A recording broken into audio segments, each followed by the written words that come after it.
আসসালামু আলাইকুম, কেমন আছেন সবাই? চলে এলাম আবারও একটি ভিডিও নিয়ে।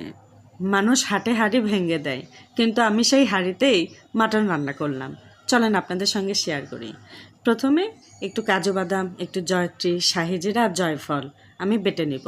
অনেকে ব্লেন্ডারে জারে ব্লেন্ড করেও নিতে পারেন, তবে আমি শিলপাটাতেই বেটে নিয়েছি। তারপর এখানে মশলা রেডি করেছি। কি মশলা মাটনটার সঙ্গে মেখে রাখবো।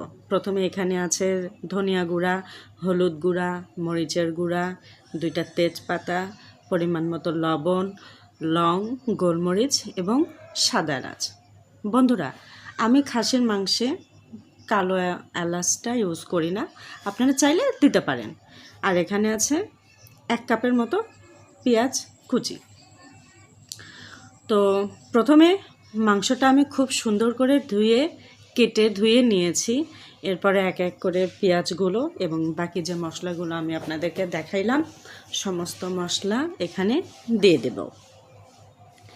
তবে এর সাথে আমি একটু গোটা জিরে দেব। এটা অবশ্যই আপনারা দিবেন, কারণ এটার খুব সুন্দর একটা ফ্লেভার আসবে।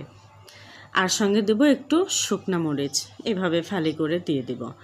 তার সঙ্গে দেব মোটামুটি 3 টেবিল চামচ সরিষার তেল। সরিষার তেলটা ইউজ করলে আমার মনে হয় ভালো হবে, কারণ সরিষার তেলের যে একটা টেস্ট, আমার মনে হয় যে মাটির হাঁড়িতে রান্না করার সঙ্গে এই স্বাদটা খুব ভালোভাবে যায়। যাই হোক, এখানে কথা বলতে বলতে আমি সমস্ত মশলা দিয়ে মাংসটা খুব ভালোভাবে মিশিয়ে নিলাম। আর এমনভাবে মিশিয়ে নিলাম মনে হচ্ছে আমি কাঁচাই খেয়ে ফেলি। যাই হোক, এর সাথে আমি 4টা গোটা রসুন আর কিছু আলু এভাবে বড় বড় করে কেটে মাংসের সঙ্গে আবারও মেখে নিলাম। এভাবে রেখে দেব জাস্ট 1 ঘন্টা। অবশ্যই 1 ঘন্টা রেখে দিতে হবে, যেন মশলাগুলো মাংসের ভিতরে খুব ভালোভাবে যায়। চলে এলাম 1 ঘন্টা পর। এখন আমি আবারও এই মশলা মাখিয়ে রাখা মাংসটা আবারও সুন্দর করে মেখে নেব।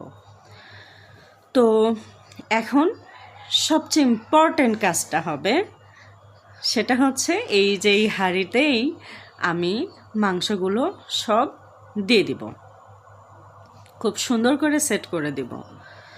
আর তার সাথে সামান্য একটু পানি দিব, জাস্ট আমার হাত ধোয়া পানিটা আর কি দিয়ে দেব। তারপর আমি এইখানে একটু তেল দিয়ে দেব, জাস্ট মাংসের ওপর দিয়ে অল্প কিছু তেল দিয়ে দেব। তো এই জায়গায় আমি একটু আটার সঙ্গে পানি দিয়ে মেখে রেখেছিলাম। একটু পানি বেশি দিয়ে আমি এইভাবে আটাটা নিয়ে পাতিলটার চতুর্দিকে সুন্দর করে সেট করে দেব, যেন কোনো দিকেই মানে ফাঁসা না থাকে ওই দিক দিয়ে, তাহলে ভাবটা পাতিলের ভেতরে ভাবটা বের হয়ে যাবে। এভাবে আমি সেট করে নিলাম। চলেন এখন চুলায় দেওয়ার পালা। চুলায় জাস্ট মিডিয়াম টু লো হিটে রেখে 10 মিনিট রেখে দিতে হবে। তো 10 মিনিট পর আমি চুলায় একটা তাওয়া বা ফ্রাই প্যান, আপনাদের যেটা সুবিধা হয়, দিয়ে ফ্রাই প্যানটা দিয়ে তার উপর পাতিলটা সেট করে দিলাম।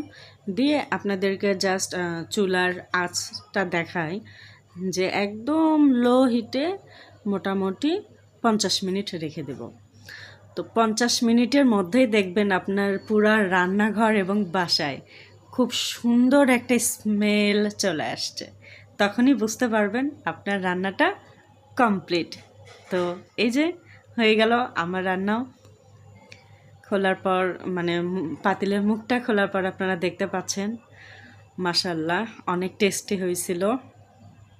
আপনারা দেখতে পাচ্ছেন সব কিছুই খুব সুন্দরভাবে সেদ্ধও হয়েছে, খুব সুন্দরভাবে সেট হয়ে গেছিল।